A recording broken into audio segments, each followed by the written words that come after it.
Ó, começou, Ju. Começou no YouTube? No Sim, Ju. Facebook? Isso. Tá bem. Então, gente, vou dar as boas-vindas para mais um sarau virtual chamado Quanto Mais a Prosa Invade, Mais a Poesia Resiste.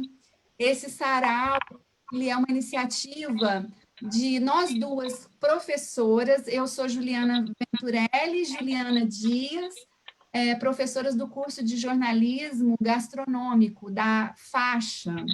E aí, nesses tempos de quarentena, resolvemos continuar cozinhando nossas ideias e palavras, e tivemos essa iniciativa de encontros semanais.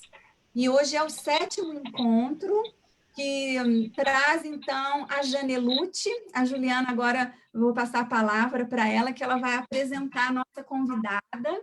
E aí, sejam todas e todos muito bem-vindos. Isso, boa tarde a todos e todas. Estamos felizes aqui com a presença de vocês, estreando nossa transmissão pelo Facebook com a Jane Lute, que foi uma ex-aluna do curso de extensão em jornalismo gastronômico. A Jane vinha de Campinas para assistir às aulas e eu fiquei assim muito contente de ver esse interesse, né, de receber pessoas de fora para trocar com a gente essas relações entre comunicação e alimentação. E durante o curso, a Jane desenvolveu um projeto que ela também vai contar, né, o site, o Gastrolité, que eu vi assim nascer ali no momento que a gente estava participando do curso, né? Então, fico muito feliz de receber aqui a Jane, em nome da Ju, né, e do curso, receber uma ex-aluna para poder apresentar seus projetos, né, nessa área de produção de conteúdo em gastronomia.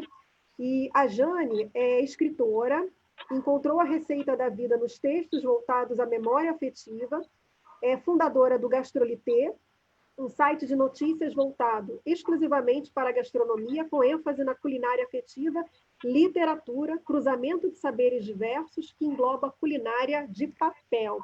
Então, Jane, é um prazer receber você aqui com a gente. Seja bem-vinda, queremos agora te ouvir. Jane, só um minutinho. Gente, a transmissão está sendo na minha página pessoal. E aí, depois eu passo para... Compartilha, Ju, compartilha. Você é administradora, só compartilhar para a página do jornalismo. Tá bem, então eu faço isso depois do nosso encontro. Não, pode ser agora. Se você compartilhar agora, aí já vai para lá. Ah, é? Isso. É só compartilhar. Ô, Jane, só um minutinho. É nossa estreia hoje. Estamos... Só um minutinho. Ô, Ju, como é que é isso? Eu vou na minha e compartilho. Isso, compartilha com a do jornalismo.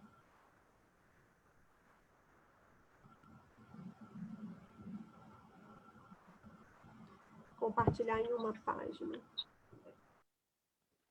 Tá, peraí.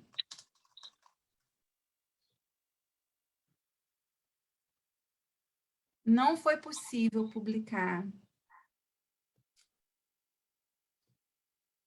Só um minutinho.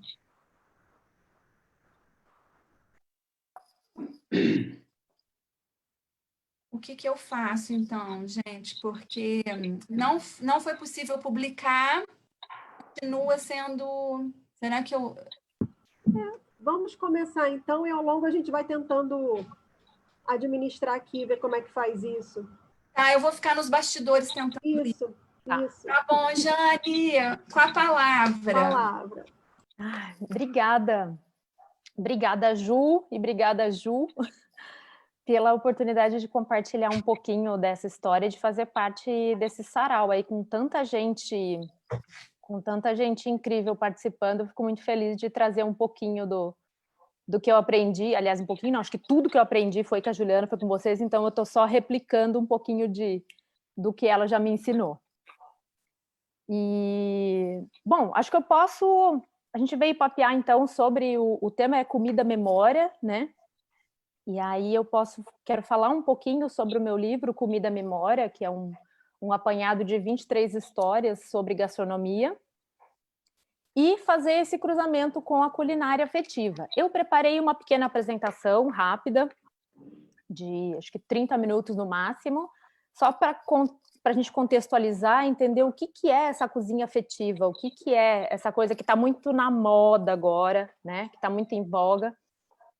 Quando a gente estava no Rio, né, Ju, 4 anos atrás certinho, em maio de 2016, estava muito na moda a história da gastronomia, do gourmetizar tudo, né? E agora a gente está vendo esse movimento da culinária afetiva. Então, eu preparei esse bate-papo, fazer uma leitura rápida de um dos contos que está no livro, e aí a gente abre um tempo para bater papo, que vocês quiserem perguntar, fiquem à vontade. Mas eu já agradeço todo mundo que está aqui, dos meus amigos, de quem eu não conheço também. Obrigada pela gentileza e pela disponibilidade do tempo. Eu vou, acho que, compartilhar uma tela aqui, tá? Eu não sei se vocês vão me ver depois que eu compartilhar a tela. Dá para te ver sim, Jane, quando você compartilhar. Tá. Na caminha. Opa! Deixa eu ver aqui. Deixa eu ver aqui.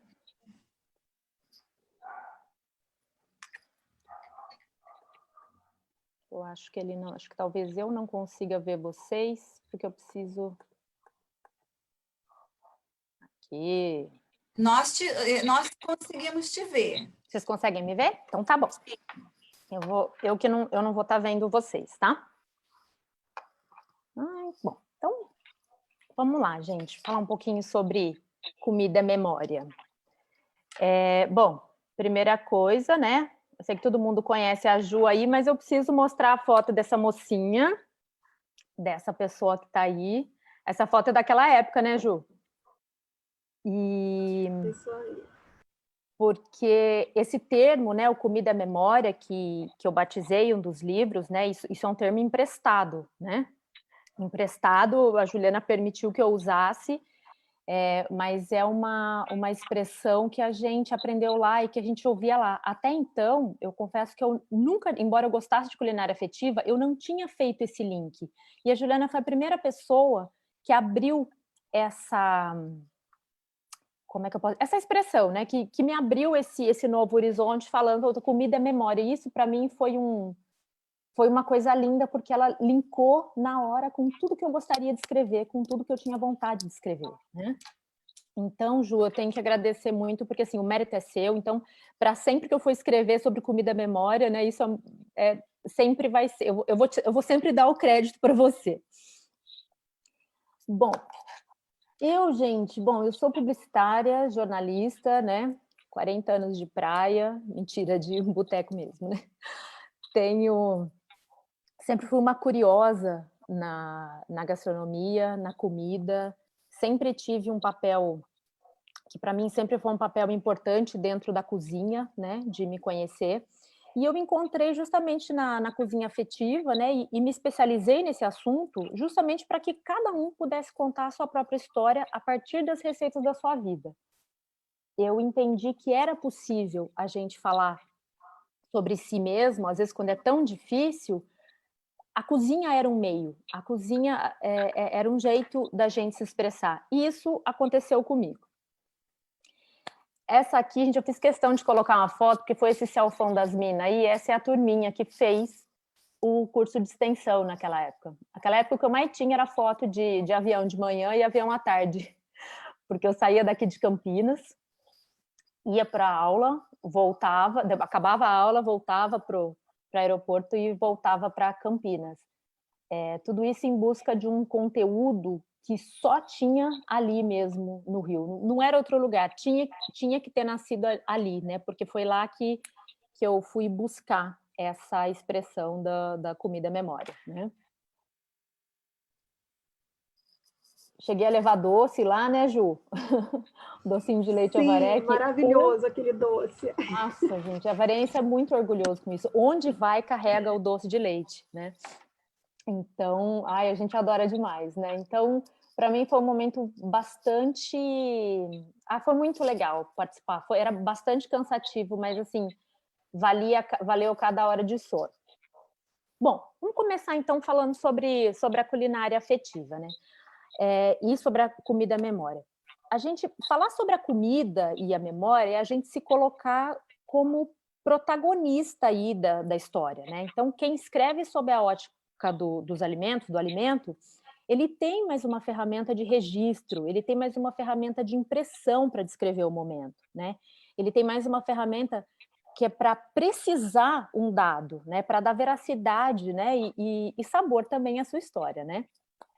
Então, ao longo das pesquisas e das observações que eu fui fazendo nos últimos 4 anos, né, sobre esse tema, eu vi que não dava para a gente desassociar mesmo, né, culinária afetiva e comida à memória. Então, elas vão se cruzar, elas se complementam, né, e no meu caso, elas misturaram até o modo de eu contar a minha vida profissional, né, e a minha vida pessoal, porque eu não tinha como eu separar, né, esse ser aí que tinha fome, né, a fome de respostas e a fome de alimento, né, de qualquer outro ser que se manifestasse em mim. Então estava tudo junto, eu não tinha como desassociar. Então são temas que vão estar, para mim, vão estar sempre ligados, né. Então, eu cheguei na seguinte definição, né, para estudar sobre culinária afetiva, eu comecei a pesquisar o que era culinária afetiva para cada um. E eu cheguei nessa definição. Culinária afetiva é toda receita ou sabor que nos imprime uma memória, um registro mnemônico capaz de fortalecer e fixar a imagem que se tem de uma determinada pessoa, circunstância ou acontecimento. Aí todo mundo atribui ao passado, né? Então, a culinária afetiva, ela precisa marcar você de alguma maneira, né? Não é só o sabor pelo sabor, mas ele fixa, né? A partir daquilo, é quase que ela como se fosse protagonista e pano de fundo ao mesmo tempo, tá?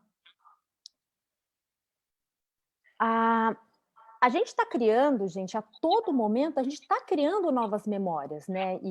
E o paladar aí está guiando a gente por essas experiências, né? Ele é o nosso sentido centro aí, né? Da culinária afetiva, né? Então, é muito comum, todo mundo, quando começa a falar de culinária afetiva, começa a falar de coisas do passado, mas a verdade é que a gente não para de criar essas memórias, né? A gente está sempre criando, então é uma coisa de passado, presente e futuro, né? Você vai estar sempre criando novas memórias, criando novas lembranças, experimentando sabores novos, tirando do seu cardápio sabores novos, né? Fazendo adaptações. Então as coisas vão se transformando. Então a gente, como a Juliana frisava muito, né? A gente falar sobre gastronomia, você consegue falar sobre todos os assuntos, né? Seja social, cultural, econômico, político, né? E a culinária afetiva acaba sendo também um viés psicológico, né? Para você falar de você. Então, deixa eu ver em que slide que tá. Então, bom, então seguindo aqui, a gente não para, né? De criar esses conteúdos ao longo da vida. Então, a culinária afetiva está ligado ao presente, passado e futuro. Tá? Não é só aquela receitinha antiga, aquela história nostálgica que a gente tem quando fala sobre cozinha afetiva. Então, gente, nesse sentido, eu sempre falo que cozinha afetiva, culinária afetiva, é muito mais do que comida de vó. Não estou aqui para desmerecer a lasanha da vó de ninguém, não, pelo amor de Deus.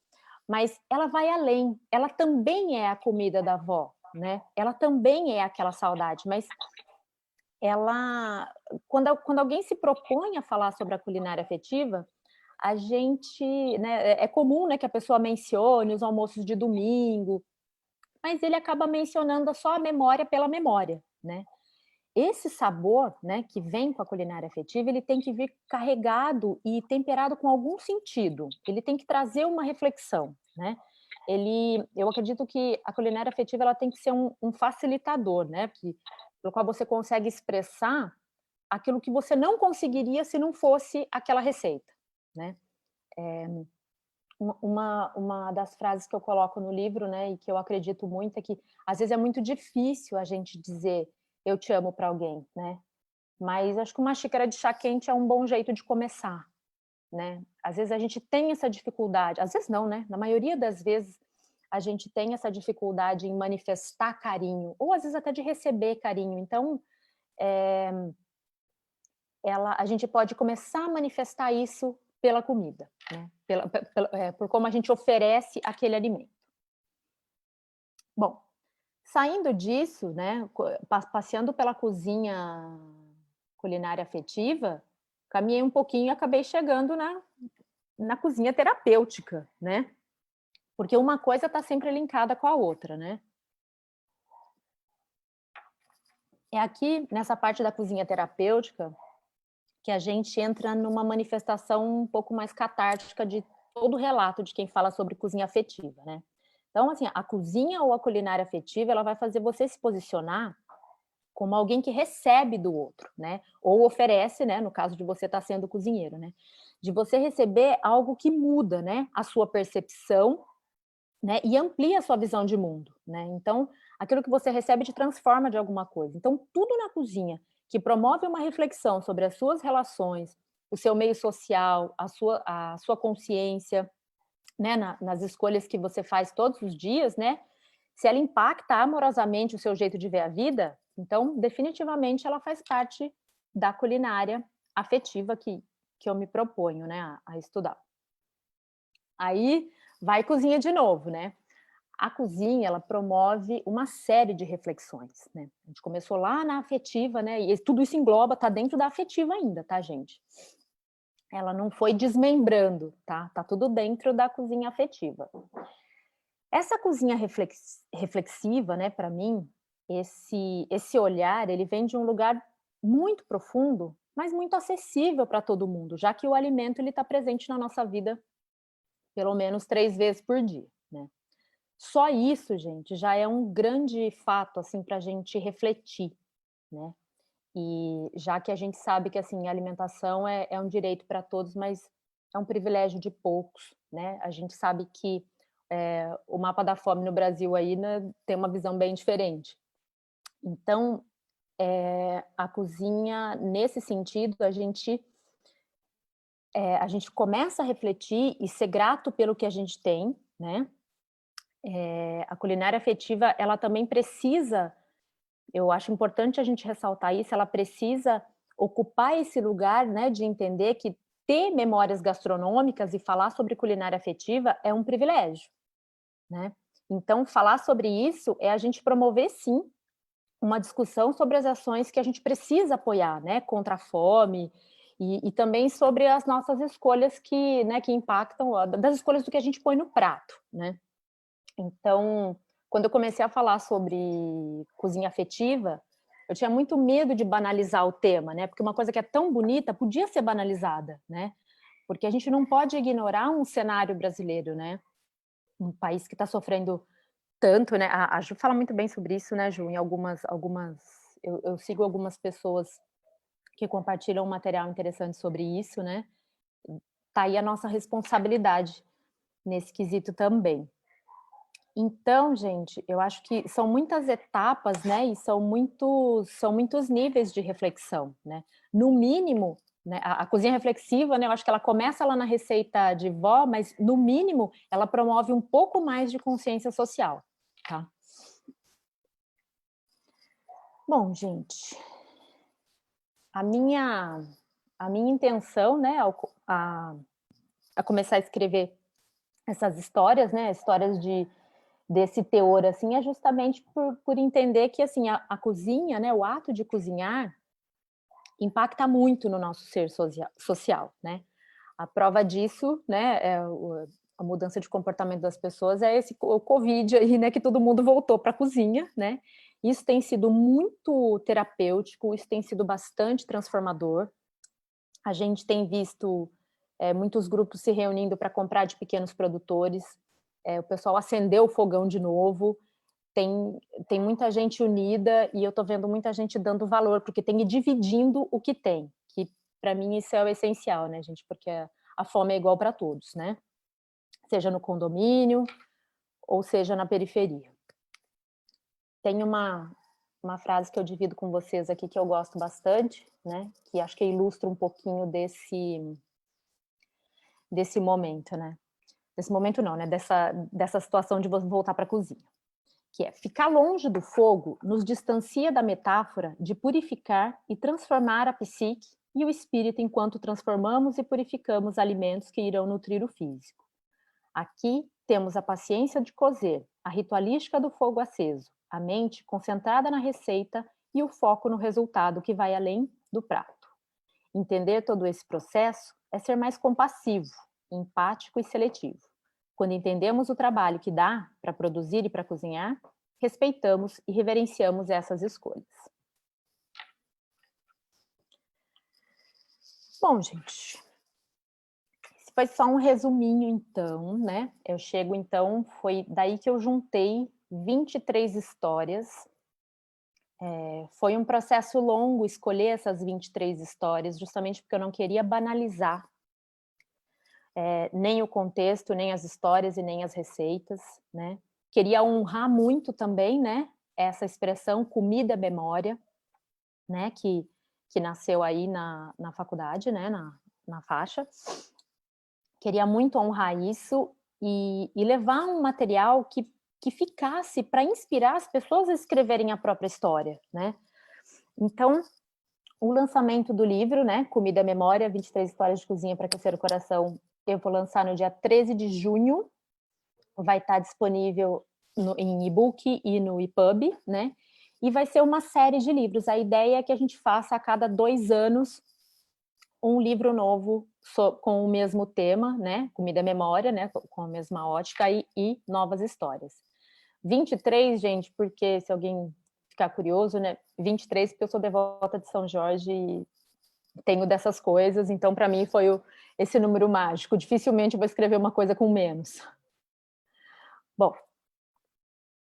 então eu convido vocês aqui então agora a relaxarem um pouquinho e a ouvirem uma das crônicas que tem aqui, que tem no livro, só para vocês sentirem um pouquinho do teor. Ela não é longa, acho que vai dar uns 5 minutos de leitura, e aí a gente encerra, tá bom?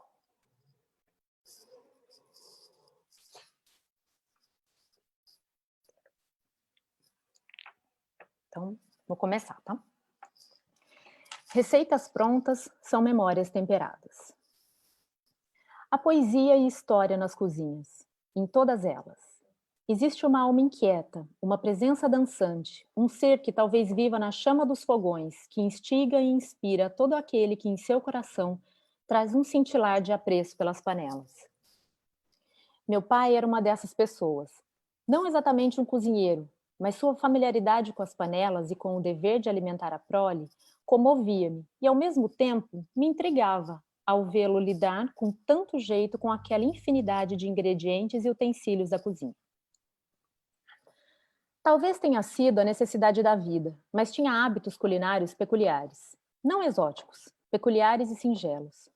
Botava mãos cheias de cominho sem medida numa panela de feijão cozido, mas fatiava delicadamente batatinhas e mandiocas como que a preparar joias a serem levadas ao fogo. Levava os quiabos fatiados simetricamente ao sol, dispostos em uma peneira para secar a baba, dizia, e não amargar na quentura. Misturava tudo que é tipo de tempero em um só caldeirão e ignorava qualquer tipo de textura dos ingredientes, quando se tratava dos cozidos. O caldo do seu feijão era sempre fino e carregado de um tempero pronto que até hoje não sei o nome.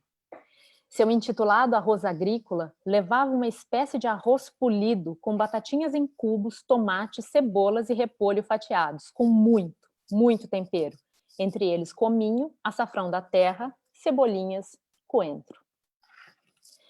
Odiava cada um daqueles aromas. Sim, eu odiava cada um daqueles aromas. Ficava brava quando do quarto sentia o calor das especiarias a invadir o ar e me fazer sentir o gosto daqueles ingredientes só pelo cheiro. Como qualquer criança daquela época, não queria legumes cozidos, ainda mais com temperos esquisitos. Quando adolescente, assumi o controle da cozinha de casa. Tentava fazer o oposto do que meu pai fazia em suas receitas. Creio que minhas irmãs e irmãos também o fizeram em suas cozinhas. Arroz branquinho, mais frituras e assados do que cozidos pálidos do meu pai. Mas me vi, sem perceber, a provar e pesquisar aqueles temperos que tanto desprezei quando ele era o chefe daquele nosso bistrô particular. Me vi a procurar as panelas que ele usava, os caldeirões, as peneiras, e a tentar copiar a receita do quiabo, que tanto viu minhas caras feias à mesa quando pequeno. Mas um prato em especial me tirava da cama bem cedo. Acordava com o aroma agressivo a invadir o quarto e com o barulho da gordura estalando na cozinha. Um sanduíche que ele fazia com pão amanhecido, frito em banha e recheado de linguiça picadinha com tomates. Era por esse sanduíche, gorduroso e picante, e feito de sobras de uma velha salada, que eu esperava certos dias da semana. De todo o tempo que meu pai passou na cozinha, foi quase no fim da sua experiência gastronômica que ele criou o prato para o qual ele daria 3 estrelas. Há 7 anos, um AVC o afastou das frigideiras, e eu, por todo esse tempo, senti falta desse sanduíche tão impossível de reproduzir. Quando ele partiu, aos 82 anos, num sábado ensolarado de novembro, uma única imagem me veio à mente, como que a tentar congelar um só momento de sua história para não escapar jamais à lembrança. Sua presença na cozinha da velha casa em Avaré, ainda da minha família, em frente ao fogão vermelho, a porta da cozinha aberta, com o sol ainda tímido e o barulho da frigideira queimando a esperar os pãezinhos amanhecidos. Não só a imagem se fez viva e forte, como por um segundo senti o aroma do tempero quente que exalava da frigideira naquelas manhãs. Receitas prontas são memórias temperadas.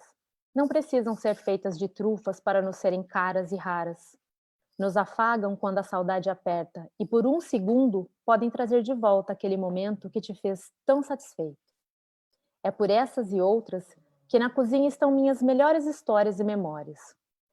Depois de tantos anos morando longe do meu pai, foram as frigideiras e os temperos que gravaram em nossa história tão particular o que o meu coração não precisaria esquecer. Bom, eu convido vocês, gente, a escrever uma memória, a curar um relacionamento, a refletir sobre um privilégio, escrever uma poesia, um haikai, uma crônica, um manifesto, uma visão política, né? Qualquer coisa que te impulsione, né, a se tornar um eu mais lúcido e nutrido a partir da ótica da cozinha.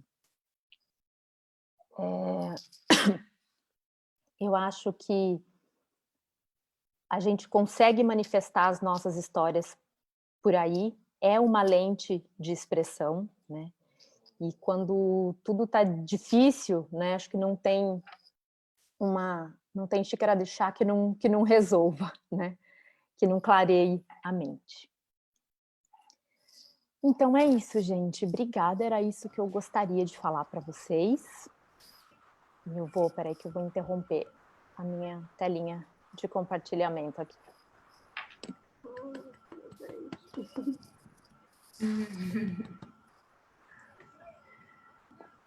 Jane, obrigada por vir aqui hoje compartilhar as suas memórias, para inspirar as nossas memórias, por compartilhar os seus aprendizados na cozinha, né, com a comida, né? Essa relação com a memória, ela é realmente visceral, né? Tem um antropólogo, que é o Sidney Mintz, que ele vai falar que a gente vai construindo ao longo da nossa história essa bagagem cultural e vai formando uma espécie de comportamento alimentar, mas que o peso do primeiro aprendizado, as referências que a gente vai construindo nesse primeiro aprendizado, elas são duradouras, né? Ele fala de uma expressão que me toca muito, que ele fala de adultos afetivamente poderosos, que são adultos que têm pessoas, né, que têm essa capacidade de marcar a nossa história, a nossa memória. Então, quando a gente se depara com esses cheiros, né, com esses sabores, com esses ambientes, a gente se reporta para esse outro mundo e começa também a refletir o que a gente não observou naquele momento, né, e que a gente aprende só agora. Então, a memória é realmente um instrumento poderoso para nos fazer refletir sobre as nossas histórias, e por meio da comida a gente consegue ressuscitar essas horas mortas, né? mortas para a inteligência, lembrando aqui o Proust, que ele fala sobre isso, que ele fala que os objetos eles vão ficando mortos, né, nessas horas, e que basta uma xícara de chá, como você falou, um bolo, para a gente ressuscitar essas horas e a nossa lembrança ser inundada aí por essas referências. E, então, eu agradeço muito a sua presença aqui, o seu compartilhar aqui com a gente. Eu não sei se Ju quer comentar alguma coisa agora, mas a gente pode também abrir para as perguntas. Ju, eu vou passar, Jane, eu vou passar aqui o chat, o que já tem ideias Oba! fervendo, palavras fervendo, se acende uma chama. Que ótimo! Ai, quanta carinha conhecida aqui, que delícia. Olha, olá, Jane, é a Neuma Andrade, a Fátima Trompini, lindo, senti o cheiro e o calor do fogo, visitei a cozinha. A Dianara, Tempero de Palavras, ela disse, muito boa apresentação, amei o conto, me emocionei, parecia que estava no seu bistrô particular. Já quero ler o livro. Maravilhoso. Fiquei curiosa e acho que é interessante falar um pouco do processo de construção do livro, sobre como chegou a essas histórias. São contos pessoais. Aí eu vou passar aqui os outros e você vai pontuando. A Eva Carolina, sempre emocionante relembrar a memória do papai. Essas palavras me emocionam até hoje, irmã. Nossa caçula. Helenilma, amei, estou ansiosa pelo livro, parabéns pelo lindo trabalho. Natália Nasser, Jane, você é tudo. Helenilma, é importante você falar sobre privilégio. A Fátima Menezes, também fiquei curiosa de quem são as histórias, como você selecionou. A Neuma, adorei, Jane, sua história faz a gente lembrar da nossa infância. O antropólogo citado é o Sidney Mintz, Helenilma, Sidney Mintz. A Medina falando, parabéns, Jane, sua história me fez lembrar da minha infância, muito linda, adorei. Diana, obrigada. Acredito que comida de vó talvez será privilégio de determinadas gerações. A alimentação tem mudado muito, apesar do resgate. Fico reflexiva. Boa reflexão essa, Diana. Excelente. Por enquanto, é isso que temos aí, Jane. Pode fazer as suas ações. Eu acho que eu vou responder aqui a Dianara, né, que fala justamente sobre... Ai, gente, obrigado pelas interações. Ei, os amigos, família. Gente, quem tem amigo e família não morre pagão, né? Ai, como eu amo vocês, gente. Ó, a Dianara fala uma coisa interessante aqui, né, que ela fala que comida de vó, e ela me puxou uma questão importante, vai ser um privilégio das futuras gerações, é um privilégio. Também, né? Eu não tinha pensado nisso culturalmente, né? Porque quando eu falei sobre comida, né? Ter memória gastronômica é um privilégio, comida afetiva é um privilégio, que a gente pensa no que tem na mesa, né? A gente pensa no que a gente está comendo. Eu me vi aqui no meio da quarentena, olhando a minha despensa para ver o que tinha, mas tinha algo na minha despensa, né? Então eu estava ali, vou fazer um sagu que lembra da minha infância. Eu falei, porra, mas que privilégio, né? A gente ter o que comer nesse período todo, né? Então eu vi que ter a memória afetiva era um privilégio. E de fato, agora essa história aqui, uma memória cultural das avós, muita gente não sabe, até essas novas famílias não sabem o que é você dividir um pratão, uma coisa grande com os irmãos, né? Eu que venho de família grande, você tem uma travessa, vai dividir com 10, é sempre a mesma quantia, né? Hoje em dia, né, as crianças, né, tem 1, 2 irmãos no máximo, né? Então tem sempre uma fatia maior para todo mundo aí. Que mais aqui? Deixa eu ver. Bom, o que está tendo... A gente está sentindo, acho que agora, esse resgate, as pessoas estão voltando para a cozinha e estão redescobrindo. Uma coisa que me chamou a atenção foi que, como ninguém mais estava cozinhando, muita gente que se jogou na cozinha, que cozinhava um pouquinho melhor, ele já tinha um status muito melhor de cozinheiro, né? E essas pessoas estão sendo postas à prova agora, que elas têm que cozinhar todo santo dia, né?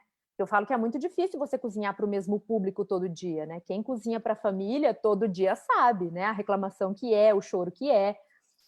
Quando eu era adolescente, eu tinha muito mais isso, né? Que eu que cozinhava em casa, então a gente ouvia as reclamações, não quero assim, não quero assado, tem aquele desafio para cozinhar para um monte, né?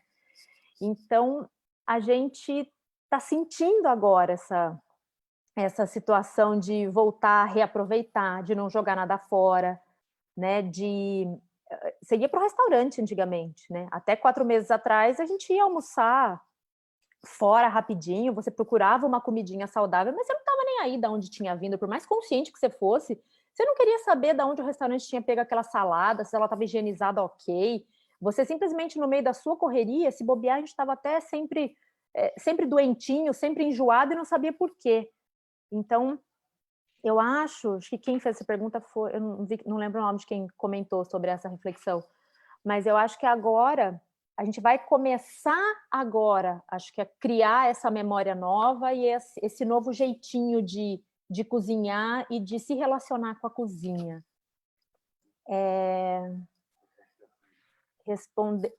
Agora, respondendo aqui sobre o processo de criação, quem perguntou, foi um processo mesmo, ele levou 1 ano para ser construído, né? E vocês podem falar, nossa, mas 1 ano para escolher 23 histórias, né? Sim, porque o texto e a cozinha são coisas vivas, né?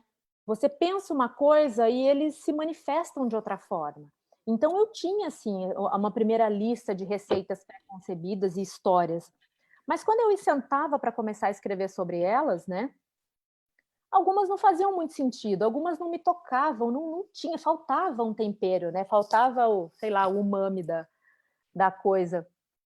Então, tanto que eu deixei o processo, eu escrevia história por história, devagar, foi quase que 2 por mês, foi muito lento mesmo, porque essa é bastante pessoal, né? Essa eu falo muito do meu pai, ele é bastante poética. Tem outras que já tem um pouquinho mais de dado histórico, né? Com as quais eu não tinha tanta afinidade com a pessoa que estava ali provendo, né, aquilo, mas aquele sabor me impactou e me fez melhor, né? Acho que aqui na sala tem bastante gente. A Neia, que fez para mim um bolo de banana que eu não vou esquecer jamais. A Regina, que eu falo aqui do bolo, a Rê é uma confeiteira aqui de Campinas incrível. Ela fala sobre tem um bendito de um rocambole, e o fato de eu escrever, eu devo muito à Regina, porque a Regina é a que mais cutucava e falava assim, quando você vai escrever seu livro? E eu, que livro, sua louca? Sabe? Tipo, coisas desse sentido, né? A Rê era editora de uma revista aqui, que chamava Mercado Gastronômico, então foi a partir do rocambole dela, e eu já escrevia matérias para ela, né? Mas foi o rocambole dela, num dia que eu, com metade do rocambole na boca, né? Ela me falou sobre isso e eu dei uma engasgada, e essa engasgada foi bom, você vai ter que escrever, né? Então é um processo, né? Por isso que eu entendi que esse livro precisa acontecer mais vezes, precisa ser uma série, né? Porque a gente não vai parar de criar, né? Eu não sei quem mais está aqui. Gente, aqui tem tanto cozinheiro na família, meu irmão que também cozinha pra caralho. Aqui a minha cunhada, a Neuma, também, a família dela, cozinha. Gente, olha, se a gente começa a falar, minha sogra, que também é aqui, que ela fala que ela não cozinha, mas cozinha assim. É tão bom, né, esse processo da gente se reunir à mesa, de sentar, de trocar ideia, de brigar, né, no meio da mesa, né, por conta do prato e de derruba, aquela falação. Então, acho que acho que foi quem perguntou, né, sobre o processo. Eu acho que foi construído ao longo da vida aí. Mas as histórias foram construídas assim. Eu começava a escrever sobre uma, me lembrava de outra, e eu me vi escrevendo sobre algumas que eu nem imaginava que eu iria escrever. E quando a gente botava o ponto final, a gente via que era essa que tinha que estar aqui. Então, foi uma troca. Então, são histórias pessoais, Jane? sempre pessoais. Da sua história, certo. Sim, eu gostaria sempre de incentivar as pessoas a escreverem sobre si, né? Porque por mais que eu fale de uma receita de outra pessoa, é a minha relação com ela, né? Foi o que teve... É o link, é o que nos amarra e me abriu a cabeça para um momento ou para alguma coisa. Eu nunca mais fui a mesma depois de ter provado aquilo. Sim, sim. E o lançamento, você falou que vai ser 13 de junho, como é que vai ser o lançamento? Eu vou subir direto eu vou publicar no Amazon, no Kindle. Sim, Vai ser por EPUB. O projeto de fazer ele, o físico, né, o impresso, que envolvia um projeto maior de criação de fotos, que ia começar agora, a gente só vai fazer depois de julho, quando tudo isso passar. E por hora eu só queria colocar ele disponível para as pessoas, que é para todo mundo ler, se inspirar. Eu vou disponibilizar ele por um período, eu vou disponibilizar ele gratuito, ou parte dele, ou ele todo. Isso eu ainda não decidi, né? Mas porque no fim das contas eu só queria compartilhar isso mesmo e fazer com que as pessoas escrevam as suas próprias e publiquem, me mandem. O que eu mais quero ouvir é isso. Jane, tem mais aqui, tem mais Opa! interações. Só um minutinho. A Elisete dizendo que sentiu cada palavra rodeada de muito amor, que é o livro. Aí o Medina perguntou quando é o lançamento. É 23 de junho. 13 Isso. de junho, dia de Santo Antônio. 13 de junho, tá. E a coxa do frango é sempre do pai. A pergunta... Com certeza. Quem não tem uma história dessa? Como é que é isso? Ai, gente, quem não tem uma história dessa, né? Você fazer... Eu que venho de família grande, né? O pessoal comprava o frango inteiro. Você não comprava asinha para todo mundo. Você comprava um frango inteiro para desossar, para fazer no almoço, né? Então, tinha sempre aquela coisa da escala, né? Então, a coxa de frango é sempre do pai. O melhor pedaço tem uma hierarquia para seguir, né? Então, conforme você vai tendo status na família, você vai ficando mais velho, vai começando a trabalhar, você vai conseguindo pedaços melhores do frango. Parabéns. O Ivan Tagliaferro dizendo parabéns pelo livro, a história lida é sensacional. Ai, Ivan. Guimarães dizendo que está ouvindo e fazendo brownie. Depois compartilha com a gente o brownie. Gente, quem que está fazendo brownie? A Ingrid Guimarães. A Ingrid. Ai, gente. Neuma Andrade, precisamos voltar às nossas origens, vamos compartilhar nossas receitas de família. Um beijo, cunhada. Um beijo, Neuma, concordo super. A gente tem que escrever, a gente tem que botar no computador, mandar para os outros, sabe? Selecionar uma receitinha. Tem sido muito legal essa troca agora, né? Que a gente vê o quanto a gente tem acessado a família para perguntar uma coisa, e tem sido lindo a gente ver essa troca de vídeo, né? Para ensinar ponto de fio, de cauda. Como é que faz isso? Como é que faz aquilo? Então, a gente se uniu de um jeito, e eu acho que a cozinha, o fogo foi aceso, né? Infelizmente, de um jeito ruim, mas está fazendo a gente olhar para a gente, agradecer o que a gente tem. Mas está aí, essa conexão voltou, então a gente não pode deixar esse fogo apagar. Olha, Jane, a Paula está dizendo que está feliz de te ouvir. Comida une as pessoas e, retomando a memória, além das comidas, vem as pessoas, os lugares e os contos que falam disso. Temos, nesses tempos de quarentena, nos unido, decidido juntos, cozinhando juntos e arrumado juntos. Uma delícia. Essa deixa eu... Maravilhosa. Eu vou falar, tem essa parte, mas tem uma outra de uma sobrecarga bem grande em algumas pessoas que são eleitas as cozinheiras da casa. Eu acho que tem um momento também, assim, que as pessoas estão se dando conta de que não sabem, assim, eu até agora não aprendi a cozinhar, não sei cozinhar, estão se vendo num outro lugar, assim, né? Quem não sabe cozinhar. E tem da sobrecarga em algumas pessoas que são as cozinheiras da família, né? O lado bonito da união de todos, mas tem também o outro da sobrecarga. Tem porque não tem... Em casa, por exemplo, né, somos só nós dois, eu e o Thiago também é cozinheiro, né? Então, os dois cozinham, a gente sabe a importância de dividir isso, né?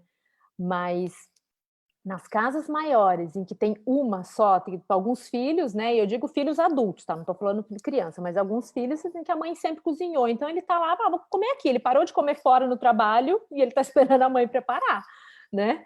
Ele tem 30, 40 anos e tá ali esperando a mãe preparar, né? Então, de fato, a gente não tem esse movimento. Mas eu estou recebendo bastante fotos, sim, da galera, pelo menos dos amigos compartilhando, falando que está ajudando a mãe na cozinha, o pai na cozinha. Tirando, bom, a maioria é churrasco, né? Então, não sei se conta. Olha, Jane, a Eva dizendo que o retorno para a cozinha faz com que a gente se volte para nós mesmos. É um ritual. Adentrar no ambiente, escolher o que irá preparar, se concentrar para executar tal refeição é um movimento sagrado. Por vezes, este movimento é sozinho ou até mesmo rodeado de pessoas. E assim vamos construindo estas memórias. Aí depois, Jane, eu quero que você fale dessa feijoada de São Jorge, aproveitando que é um ritual. Ai, a feijoada. Bom, É dentro de uma das 23 receitas, tem essa, eu achei incrível, assim, que é da família.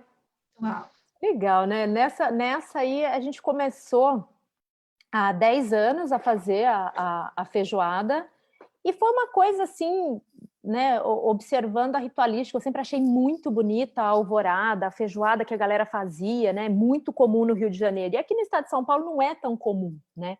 A não ser o pessoal da cultura da Umbanda e os amigos candomblecistas que acabavam tendo uma festividade e tal por conta do mês de São Jorge, um pessoal mais que gostava mais de fazer essa comemoração, a gente não tinha, não era muito comum, né? E eu sempre tive um amor muito grande por ele, né? E a gente começou a fazer. E sempre foi muito engraçado, né? Porque a gente fazia a feijoada, a gente prepara um dia antes para comer um dia depois, né? Então a gente está sempre, todo ano a gente se reúne, e às vezes ela não acontece no mês de abril, o que é mais engraçado. E a desse ano, né? Eu falo no texto, eu explico que ela é ritualística, eu faço um pouquinho desse link, né? De cozinhar ser uma coisa sagrada, né? Que a cozinha está presente em todas as religiões, né? Em todas as culturas religiosas, né? Então sempre tem um culto de alguma maneira que envolve a alimentação, né? A gente tem, por exemplo, a gente tem o ritual da Eucaristia, né? Até o jejuar, né? Também é um rito, né? Que envolve alimentação. E aí, então, eu exploro isso um pouco no texto. E aí, esse ano foi engraçado, porque por conta da gente estar longe, né? Esse ano, na verdade, ia ser talvez o primeiro ano que a gente fizesse a feijoada junto, todo mundo em casa, né? Porque a gente veio de um momento assim que a gente estava precisando ficar mais junto, né?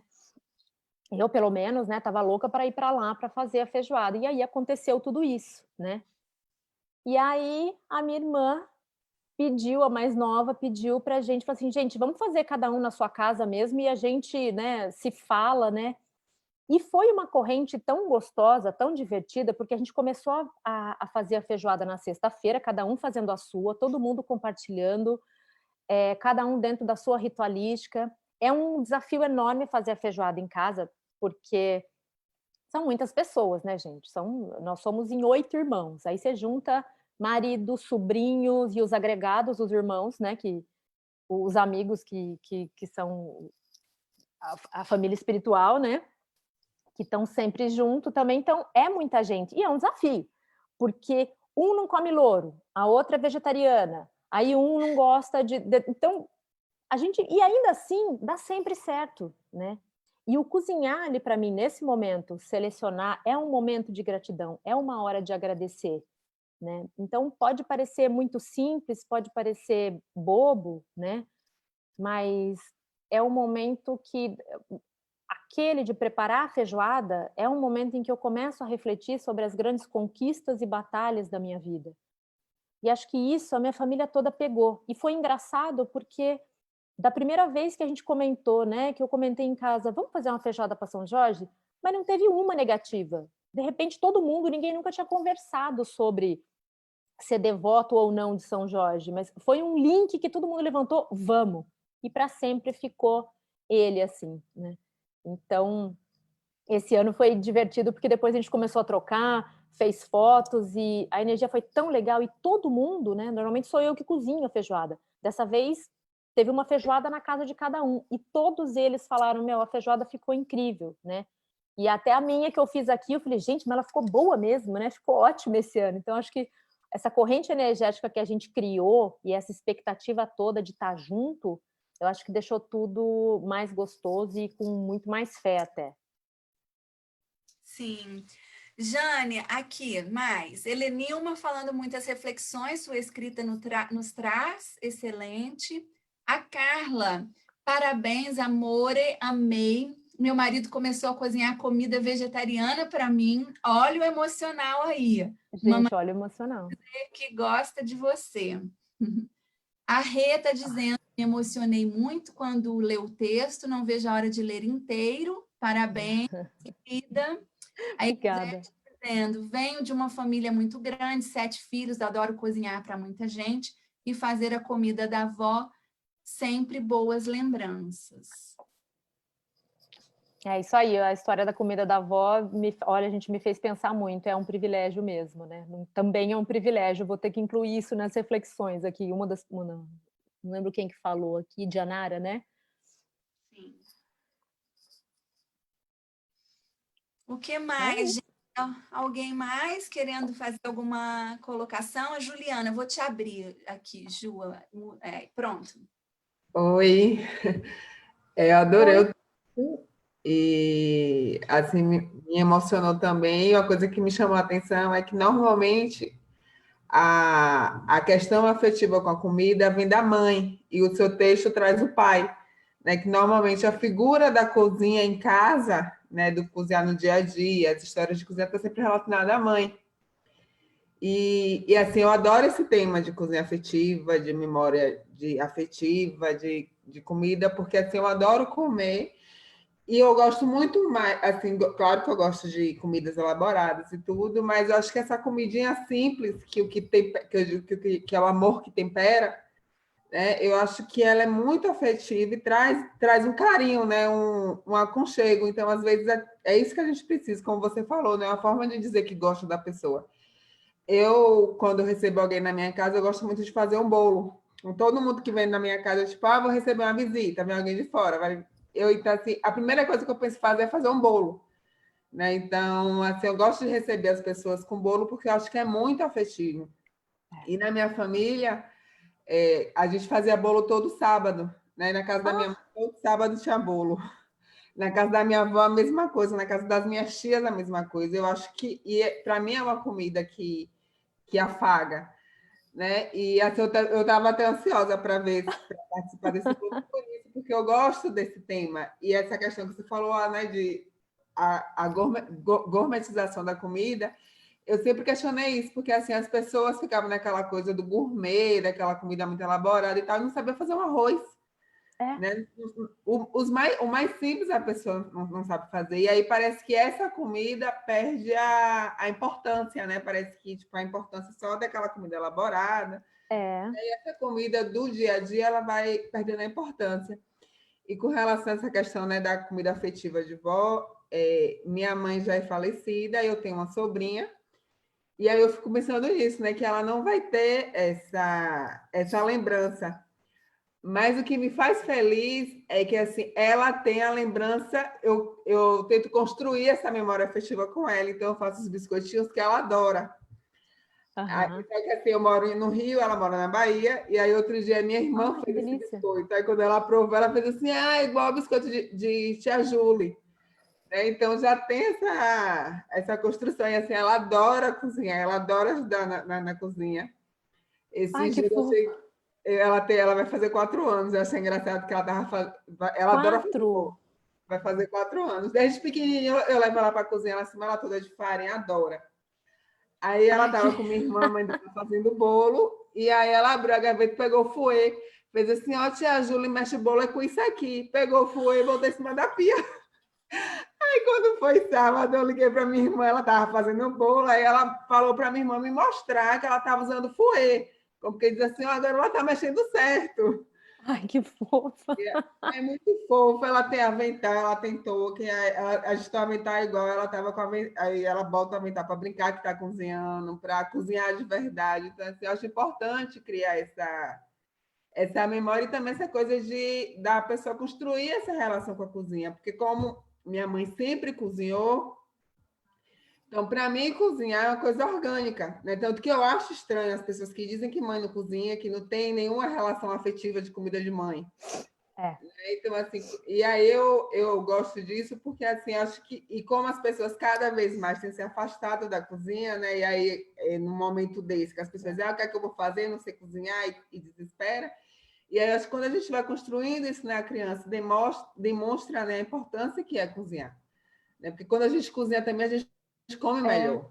Né? E aí tem essa questão de ver o produto, o que é que você coloca na sua comida, enfim, é uma coisa bastante ampla, mas assim, adorei o tema. É muito amplo. Obrigada, Ju. É o livro também. Ai, Ju, obrigada. Você falou uma coisa interessante, né? Como ninguém mais cozinha, né? Essa coisa, até a memória ruim, que eu falo muito que até que a culinária afetiva não precisa vir necessariamente de algo que você goste. Pode ser algo que você não goste. Eu mesma detestava a culinária do meu pai. Quando ele falava que tinha arroz, esse arroz que ele chamava de arroz agrícola, eu falava misericórdia, né? Porque ele era carregado de tempero, então eu não gostava, mas aquilo me impactou, né, de alguma maneira. Ele sempre cozinhou, né? E então, até eu tenho algumas memórias de coisas que eu não comia de jeito nenhum também, né? Que eu gostava, mas eu não podia por ser alérgica, né? Acontece isso comigo com berinjela. Então eu tenho algumas histórias assim que me botaram em xeque, né, por conta de me servirem um prato de berinjela. Então, assim, para mim a berinjela também é afetiva. Eu só não posso comer, mas ela é afetiva também, né? Ela tá linkada na minha psique culinária. Oi, Jane, o Thomas, eu vou abrir a palavra para o Thomas. Uhum. Olá, Thomas. Oi! E aí, gente, tudo bom?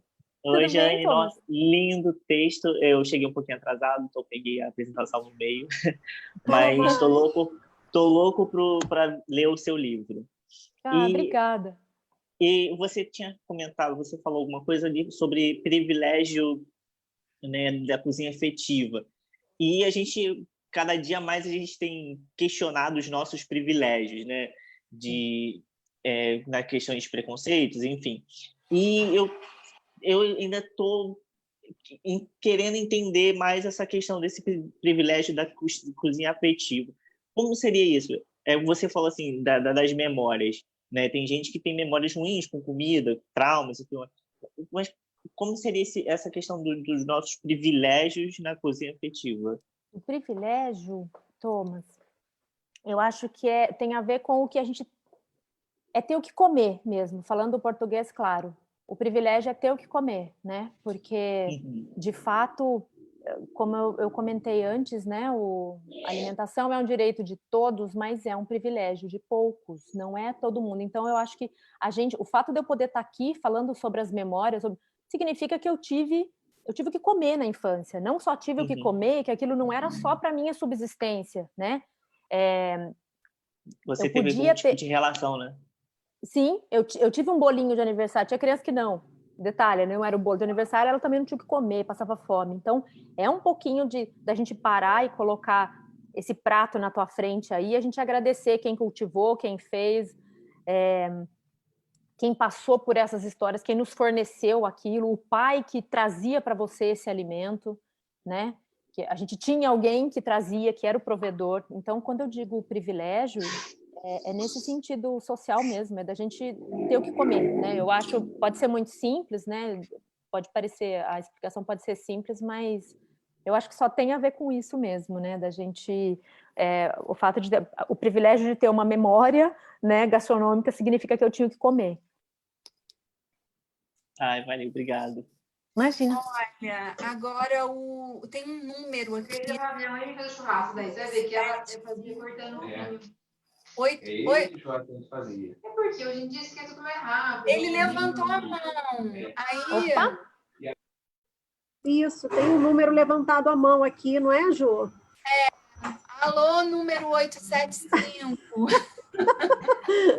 Bom, enquanto Thomas, ficou claro? Desculpa, respondi sua pergunta? Não, ficou... É verdade. Bem claro, entendi bastante. Obrigado. Ah, tá bom.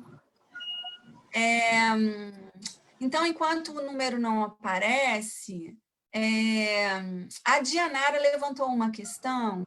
Ah, não, antes. Peraí, tem mais coisas antes. A Rita dizendo que é aniversário da avó de 85 anos. Adivinha, Jane? Fui ver ela pelo portão e minha tia fez bolo com rocambole no lugar do bolo para ela cantar parabéns na garagem. Ela fez o rocambole, gente. Ai, sensacional. Olha, a Helenilma está dizendo essa questão de gourmetização da comida é da exposição desse consumo nas redes sociais. Nos coloca muitas vezes num patamar de perfeição.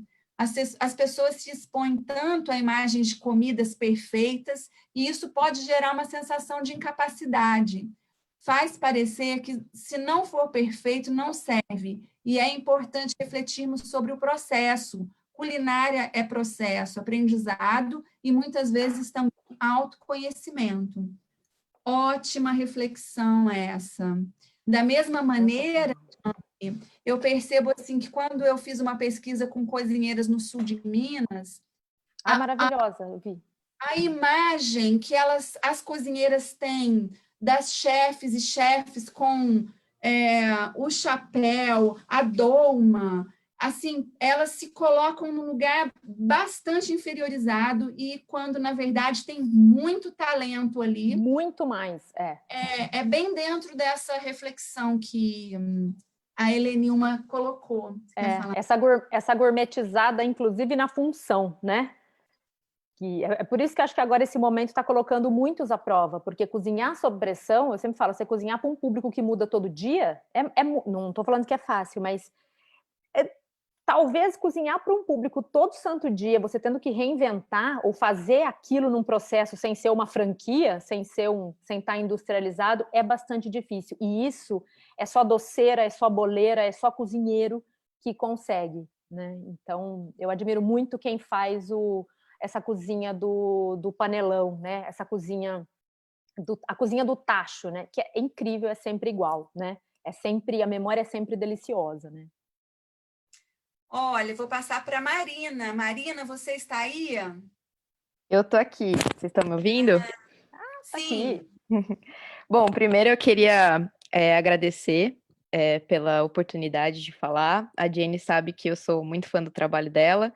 E eu queria falar um pouco em relação ao que o Thomas falou, que eu achei que a pergunta dele foi muito interessante e me fez pensar em outro aspecto também do nosso privilégio em relação à cozinha afetiva. Porque eu, particularmente, tenho uma memória muito boa, assim, quando eu lembro da minha família cozinhando, da minha mãe, da minha avó, que era um cenário de privilégio mesmo, elas não tinham que cozinhar todos os dias. Mas eu também tenho um relato completamente diferente, por exemplo, da minha namorada. Ela não gosta de cozinhar porque ela via que era uma obrigação para a mãe dela. Ela não gostava e via aquilo como um flagelo mesmo. Então, a cozinha, para ela, não é um lugar de abrigo. Ela não consegue se conectar com essa afetividade que a gente tem. Então, eu também acho que acaba sendo um privilégio do nosso próprio cenário psicológico mesmo, né? Da nossa família, do nosso local de afeto e como a gente consegue interagir com ele. É isso. Muito legal. Obrigada pela contribuição, Má. Adorei a reflexão aí, de fato, né? É um aspecto psicológico, é um privilégio psicológico também, não de novo, né? Um aspecto, um privilégio social, né? E um privilégio psicológico. Muito interessante, Má. Obrigada. Bem, vamos ver aqui 875. Não sei quem é, tá sem foto aqui. Prolongar ela, né? Tira a geladeira para cá, prolongar ela. Aqui, Bom. não sei. Tá, vamos Tem dar uma...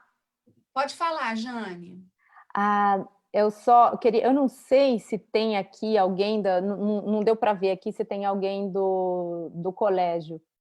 Acho que tem o João, que estudou comigo, né? Que a gente vem de uma cidade pequena, em Avaré, então era muito comum as turmas estudarem da primeira até o terceiro colegial juntos, né? Então é aquela turma que você vai vendo a galera crescer, né?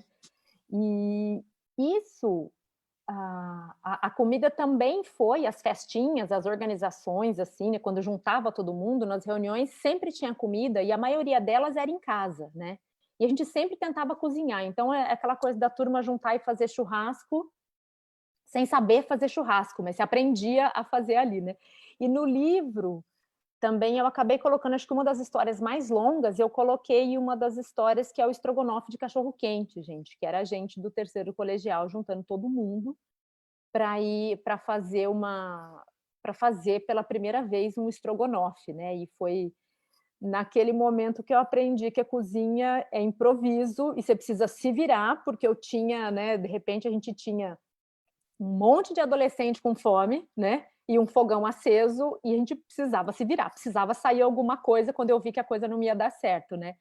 E essa é uma das histórias divertidas também. Não sei se tem alguém da sala aí, eu acho que tem o João, que é um dos meus melhores amigos, que estava lá presente também, que testemunhou o estrogonofe de cachorro-quente. Jane, a Fátima diz que nas últimas semanas muitas pessoas têm pedido receitas, principalmente de pães. Fazer pão traz consigo uma grande simbologia e desperta todos os sentidos e muitas sensações. Maravilhoso. A Dianara está dizendo que sobre o livro e o lançamento é bom ver formas acessíveis para todos. Muitos leitores digital limita a quem o leitor aparelho e a quem tem um pacote específico, o que limita o acesso de muitos. A leitura já é um privilégio de poucos e algumas plataformas limitam ainda mais esse acesso. Só uma reflexão, ela diz. Tá perfeito, porque assim, a gente tem pensado nisso, quem tem cuidado disso, e a gente está vendo com muito cuidado, é o meu marido. Foi a primeira coisa que a gente pensou quando vamos fazer digital, vamos, mas não é todo mundo que tem acesso. Eu não tenho investimento agora para imprimir e fazer uma doação de livros ou disponibilizar para emprestar, para fazer isso. Falei, bom, mas o digital dá, mas isso, Dianara, foi a primeira coisa que a gente pensou. Falou, a primeira coisa, a gente joga no Kindle, vamos para a primeira plataforma, já consigo fazer uma versão para ser disponibilizada no site. A gente está vendo outras maneiras até de diagramar, de fazer alguma versão leve que dê para a gente mandar para alguém via WhatsApp, distribuir de alguma maneira e também entrar em contato. A gente faz parte de muito grupinho aqui que trabalha com a literatura em situações, em lugares ou com pessoas em situação de risco, né? Então, num primeiro momento, a gente pensou nisso sim, a gente não sabe como que vai estruturar isso, mas até dia 13 eu garanto para você que vai estar tudo lá, mas a ideia é espalhar mesmo. Jane, o Rogério está dizendo que a Jane é impressionante, competente em tudo que faz, jornalista, redatora, diretora de marketing e cozinheira. Tudo com afeto e simpatia. Esse e-book é tudo, gostoso de ler, receitas práticas, gostosas, fáceis e rápidas, do jeito que eu gosto. Preciso sair, mas deixo um beijão para ela. O Rogério, ele está falando de um e-book que a gente fez agora no começo de abril, né? Que foi também mais um ponto de reflexão, né? Eu comecei a juntar algumas receitas e acabou virando um e-book, né? Que chama Cozinha 4.0, né? Receitas de uma quarentona na quarentena, né? Porque eu juntei, não são receitas originais, aliás, eu peguei receita de um monte de gente, mas eu vi todo mundo fazendo esses clássicos, né? Que é macarrão com sardinha, aquela torta de sobras, né, que a minha irmã compartilhou comigo. Então, a gente foi juntando todas essas receitas. Num primeiro momento, era para eu jogar, para eu mandar para a família. Falou, gente, vocês estão com dificuldade aí, porque eu comecei a receber, e o Thiago também, umas mensagens meio bobas até de como é que faz, sei lá, né? Tipo, preciso usar o óleo da sardinha também, isso eu posso comer, né? Esse tipo de coisa. Então foi uma brincadeira e no fim acabou nascendo. A gente fez um livrão em uma semana, um e-book grandão, e disponibilizou e botou lá no site para a galera compartilhar e acabou pulverizando o livro. Então foi divertido. Acho que o Rogério está falando desse aí, que as receitas bem facinhas. Ah, certo. A Fátima está dizendo que recentemente, no final de 2019, participou de um encontro com agricultoras para um ensaio sobre comida afetiva. Que demais! Experiência incrível de resgate com a ancestralidade e as memórias afetivas culinárias. Sou agricultora e culinarista. Olha, show, um cozido que representa muitas histórias e a relação com a terra, com a cozinha e com o poder das mulheres a partir da cozinha. Sensacional. Quero saber mais, Fátima. Depois me manda um e-mail que eu quero saber mais, vamos conversar. A Dianara disse sobre o privilégio da comida afetiva, é que talvez esses privilégios de determinadas gerações é que a alimentação tem mudado muito mesmo nessas gerações mais recentes. Estamos trabalhando o resgate, mas é importante perceber esta mudança. Hoje é comum ouvir que o alimento preferido é alimentos ultraprocessados, olhando para a formação de hábitos alimentares mesmo. Concordo. Isso mesmo. E a Dianara podia falar, né, Dianara? Não é, Dianara? Olha, tem mais coisas aqui. Você quer falar, Dianara? Cadê Dianara? Eu posso. É porque o chat ele funciona bem para a gente não atrapalhar o fluxo, né? Porque eu acho que fica mais organizado. Mas essa questão, eu sou nutricionista, né? Então, acaba que há um tempo já eu tenho visto as preferências das crianças muito relacionadas a alimentos ultraprocessados. Por exemplo, os preferidos, os nuggets, né, de frango, que tem de várias marcas, e eles falam a marca, o biscoito passatempo, a Coca-Cola, o Nescau, né, o Toddy. Então, acaba que hoje eles perderam, porque antigamente eu lembro que a gente perguntava qual era a comida preferida, falava arroz, feijão, batata frita e bife. Né? Tem uma geração que bem dessa, assim como teve a geração dos almoços de domingo, que era muito voltado para o frango, que não era um alimento tão comum, tinha salada de alface, pepino e tomate, que era aquele almoço de domingo, né? Que dava mais trabalho, porque tinha que matar o frango. Então, são mudanças que vêm acontecendo, que eu acho que a gente tem que olhar. Né? Hoje, o fato da mulher, que hoje ainda essa função da cozinha, de cozinhar, ainda cai sobre a mulher, ela tem múltiplas funções, né? Então, é para a gente repensar mesmo essa situação e essa mudança que vem da sociedade. Não sei se alguém falou. Não. Tá. E assim, eu modero um clube de leitura também, né? A minha fala... algumas leituras que a gente já fez também mostra isso, né? Essa questão, o livro Minha Mãe Fazia, Eu Amo Comida, eles trazem muito isso, essas mudanças que vêm acontecendo. Hoje, eu lembro que a minha avó era uma avó dessas tradicionais, né? Que gostava de cozinhar, fazer comida para o neto. Mas hoje tem uma geração de vó que não gosta de cozinhar, elas já estão libertas da cozinha, né? Eu acho que a Helenilma até pontuou muito bem isso, essa questão de gênero e cozinha, né? Que a gente tem que olhar, essa nova geração, a gente tem que olhar para isso mesmo, e repensar essa composição. Os homens, eles estão ajudando, nossos parceiros e parceiras estão ajudando dentro da cozinha, mas é algo que a gente tem que estar pensando exaustivamente mesmo, porque a alimentação e o hábito, ele vai se mudando com o tempo, né? Hoje a gente tem facilidades que antigamente não tinha. Então, eu só quis trazer essa reflexão mesmo, porque eu acho, assim, pelo que eu tenho ouvido, né, nos consultórios, nos alimentos preferidos de alunos dentro de sala de aula, essa presença muito marcante desses alimentos que são ultraprocessados, né? Por mais que tenha um resgate, o resgate ele está andando mais lento do que o avanço dessa indústria alimentícia mesmo, né? Aí eu queria só pontuar essa reflexão. E como eu tenho o tempero de palavras, a questão do acesso à leitura, é porque muitas vezes a gente tem dificuldade mesmo, por isso que eu pontuei essa questão. Tem plataformas que elas não são acessíveis, ela faz limitar muito mais, né? Então, tem várias formas de fazer, a gente pode estar conversando também depois, eu posso estar conversando com a Jane, para ver como a gente pode tornar mais acessível também, para difundir, né? Eu acho que a ideia, pelo que eu entendi da fala dela, é muito essa, né? De espalhar o livro, né? De fazer ele circular. Então, mas no mais, eu só quero parabenizar mesmo, eu amei. Parabéns pelo livro, Jane, achei excelente. E estou ansiosa, eu quero muito que seja uma leitura do Tempero de Palavras aqui de Belém. Que alegria. Tá bom? Que alegria, muito obrigada, viu?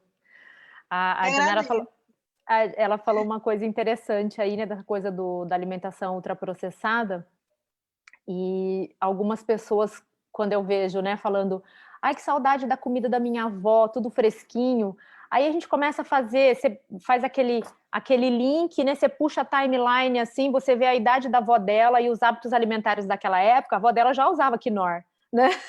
Caldinho de carne. Então eu falei, calma, né? Vamos dar uma olhada aí nessa coisa. E é uma pessoa que odeia tudo, né? Ah, não gosto de caldo de carne. Eu falei, bom, a pessoa já tem um paladar, né, com base no ultraprocessado. Eu sei porque eu sou dessa geração, né? A gente, o meu pai mesmo usava um tempero de uma marca X que vinha num potinho lá e o meu paladar foi construído a partir disso, né? Então demorou para eu sentir, para eu entender o que era alguma coisa da terra, né?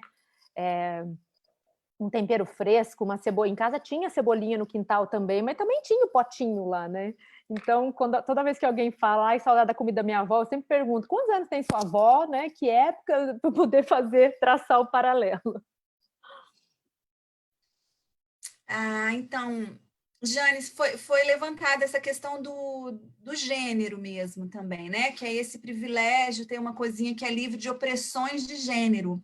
E a Helenilma está falando isso, que conhece algumas mulheres que não têm uma boa relação afetiva com a cozinha por esse ser um espaço de opressão na sua história alimentar.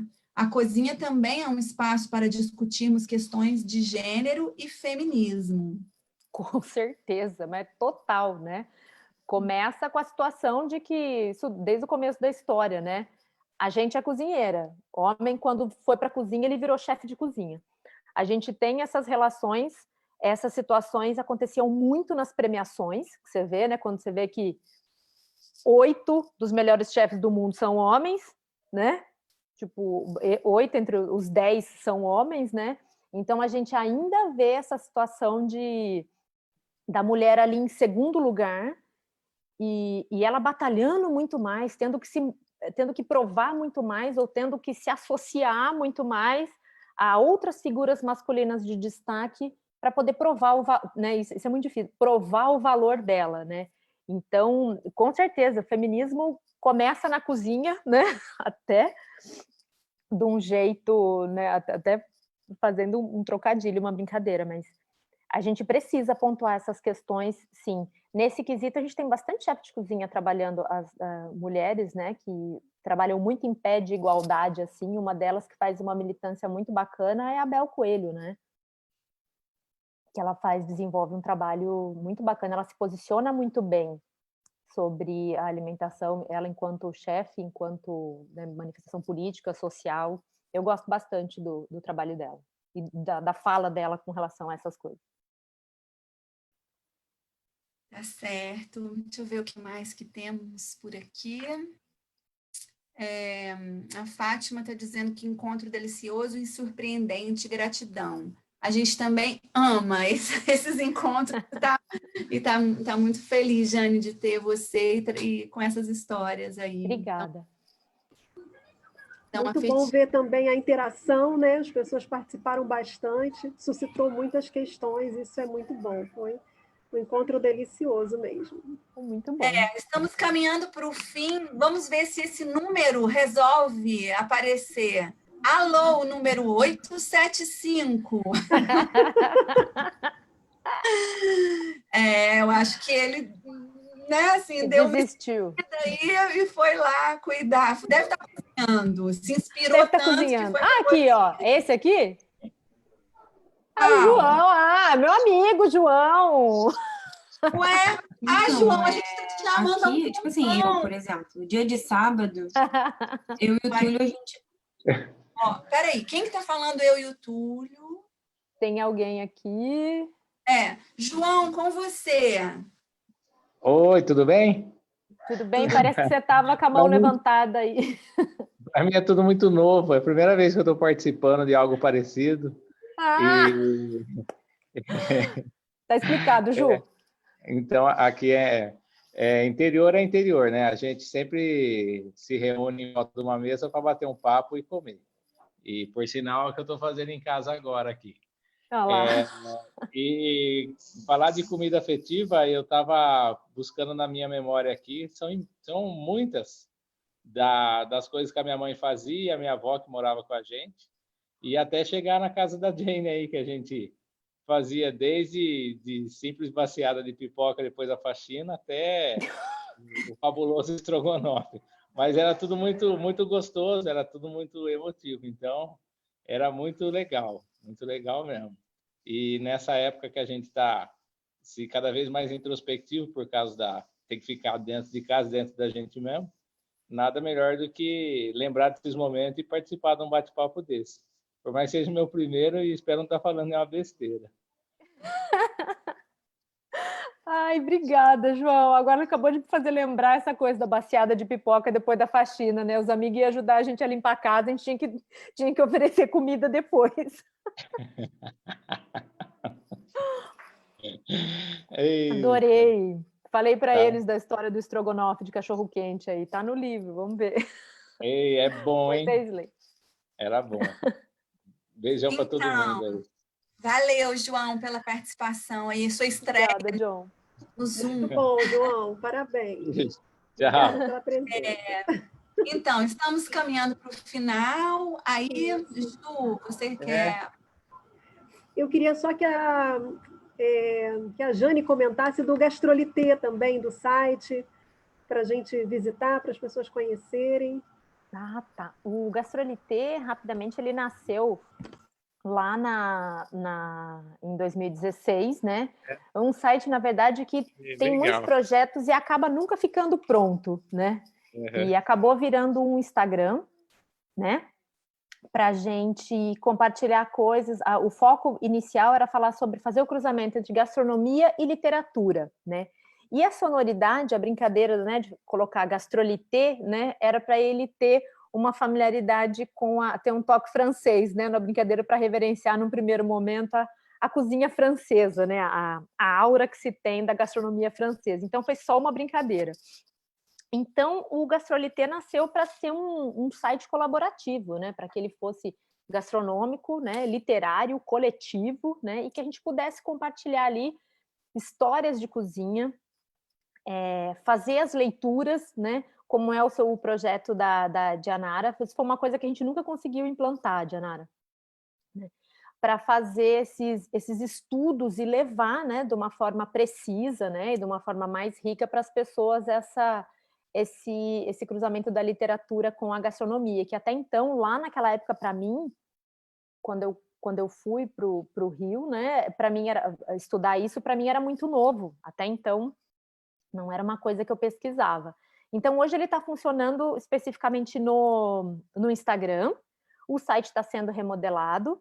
A ideia ali dentro é que a gente que a gente expanda alguns projetos, tanto esse do Comida Memória, o outro que é o Abra Sua Cozinha, que está sendo, né, tá no forno, né, que é para que a gente visite cozinhas do Brasil e cozinhas das pessoas agora nesse momento ainda, que as pessoas mostrem as suas cozinhas, onde eu tô cozinhando, o que eu tô fazendo, né? E também tem um projeto itinerante dele, que a ideia é colocar barraquinhas em feiras populares, né, para pedir receitas para as pessoas. Então, barraquinhas para a gente sentar, conversar, e a gente pedir uma receita, fazer essa interação, o pessoal sentar, né, e falar, me dá uma receita, né, troca, eu te dou uma, você me dá uma, e ele contar alguma receita de família, alguma coisa que a gente possa escrever e fazer algo semelhante à Arca do Gosto, né, e disponibilizar isso para as pessoas, para espalhar, né.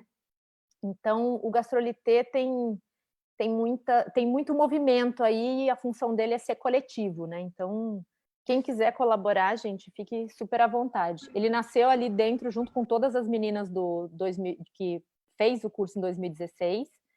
Acho que eu falo com todas elas, Ju, tipo, as meninas viraram... que bacana. Interessante você lembrar que foi em maio de 2016 e a gente está fazendo esse encontro em maio, né? Em maio de 2016.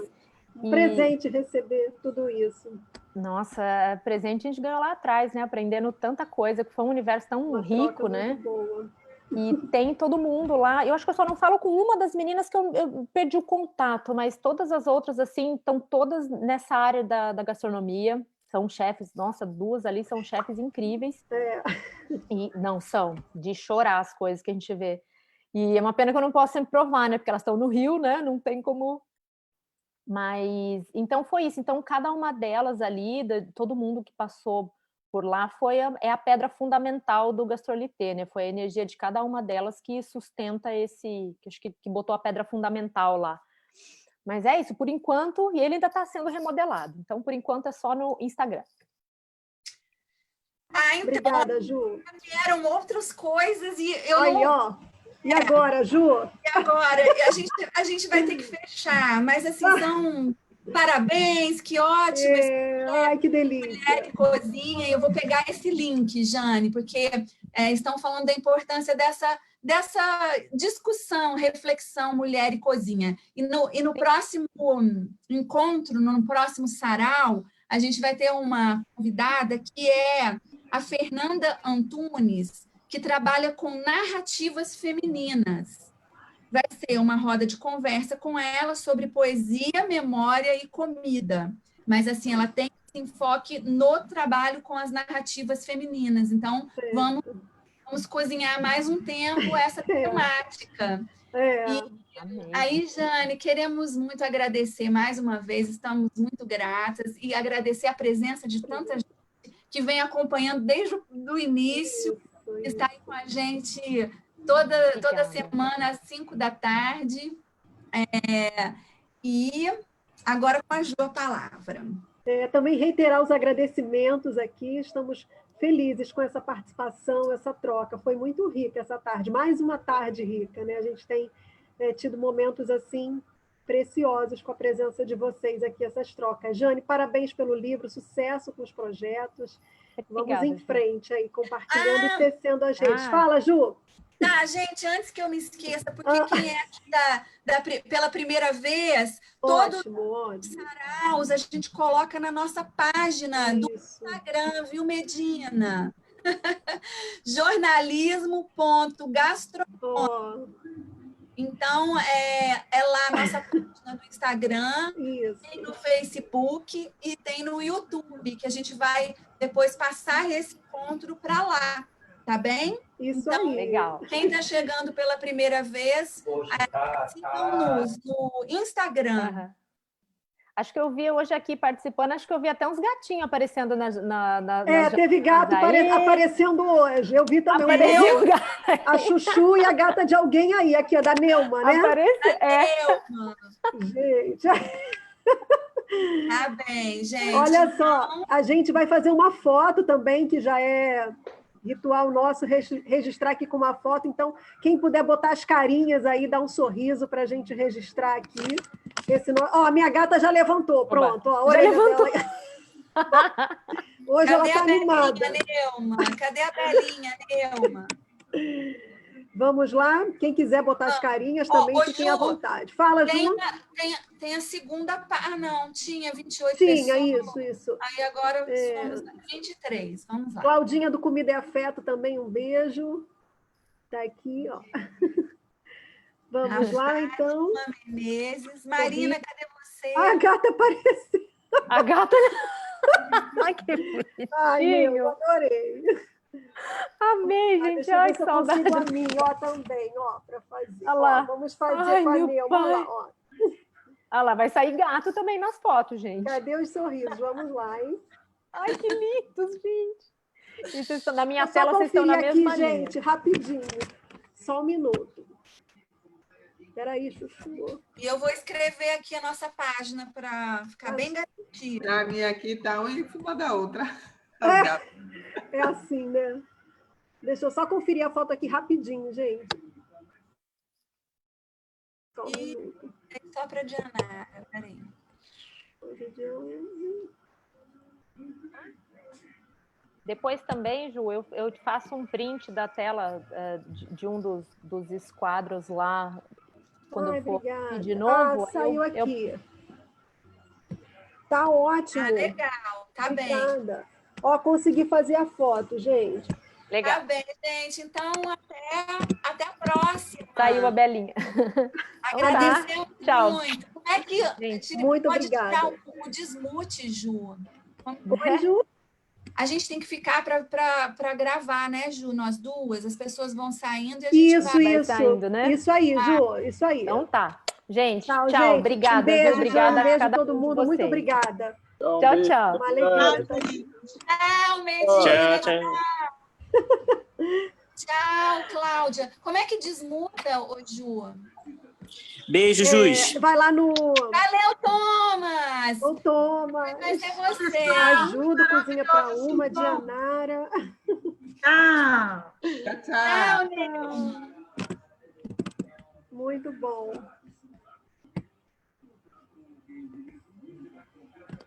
Ju, Oi, querida. para terminar de gravar, assim, é só dar o stop. Rapidinho, deixa eu só salvar a foto aqui, peraí. Eu vou parar com o do